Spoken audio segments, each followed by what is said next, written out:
ارادہ ہے، اس کا فیصلہ ہے۔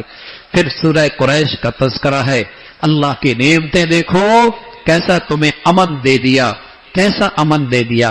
اللہ کے نبی صلی اللہ علیہ وسلم کے آنے سے پہلے عرب کا خطہ قتل و غارت کے اماجگاہ تھی، پھر اللہ نے ایمان کی برکت سے وہاں امن دے دیا، اور یمن شام کے سارے سفر پر امن ہو گئے۔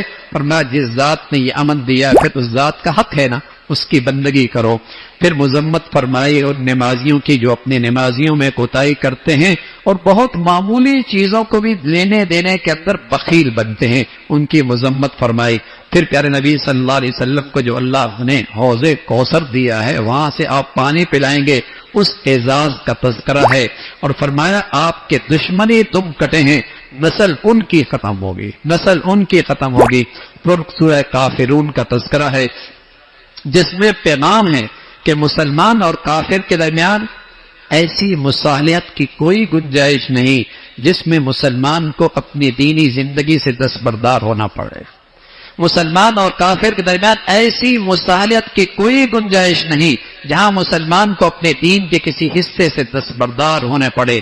کافر کہا کرتے تھے ایک دن آپ ہمارے معبودوں کی پرستش کریں، ایک دن ہم آپ کے خدا کی عبادت کریں گے۔ تو صاف کہہ رہی ان کافروں سے کہہ دو تمہارا دین تمہارا، کہ ہم تم مشرک بن کے موحد نہیں بن سکتے، اور ہم توحید پرست ہو کے شرک نہیں کر سکتے۔ تمہارا دین الگ ہے، ہمارا دین الگ ہے، اس کا تذکرہ فرمایا۔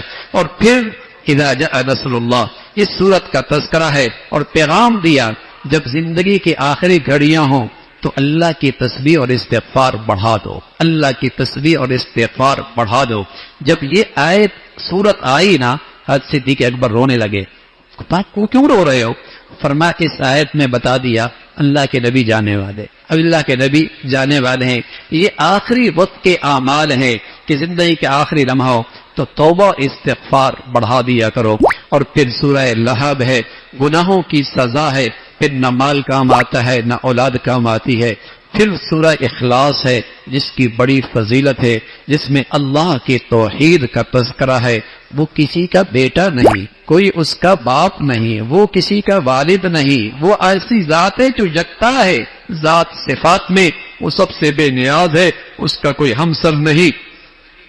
پھر سورہ فلق ہے اور سورہ ناس ہے، یہ دو صورتیں 11 آیات تمام آفات کے لیے قلعے کا کام کرتی ہیں۔ تمام آفات، روحانی، جسمانی، دنیاوی، اخروی، تمام آفات سے حفاظت کے لیے قلعے کا کام کرتی ہیں۔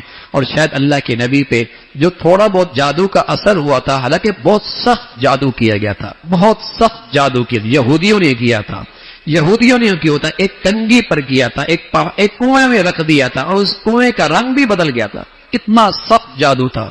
لیکن حضرت عائشہ فرماتی ہے رضی اللہ تعالیٰ عنہ، حضور علیہ السلام پر صرف اس پر اتنا اثر ہوا، کوئی چیز رکھتے اور بھول جاتے، بس کوئی چیز رکھتے اور بھول جاتے۔ لیٹی ہوئی آئے جبرائیل امین آئے، اور انہوں نے آ کر سرانے میں ادھر فرشتہ ہے بتایا کہ فلاں نے جادو کیا، اور اتنی گرہیں لگی ہوئی ہیں اور اتنی آیتیں ہیں، ہر ایک آیت پر ایک گرہ کھولی جائے، ہر ایک آیت پر ایک گرہ کھلتی چلی جائے گی۔ اور یوں آپ فرمایا کرتے تھے ایسا ہے جیسے میرا جسم کھل گیا ہے۔ لیکن سچ یہ ہے کہ یہ امت کو پیغام دیا گیا کہ تمہارے بھی دشمن ہوتے ہیں، حاسد بھی ہوتے ہیں، شریر بھی ہوتے ہیں، انسانوں میں بھی ہوتے ہیں، جنوں میں بھی ہوتے ہیں، اپنے بھی ہوتے ہیں، پرائے بھی ہوتے ہیں۔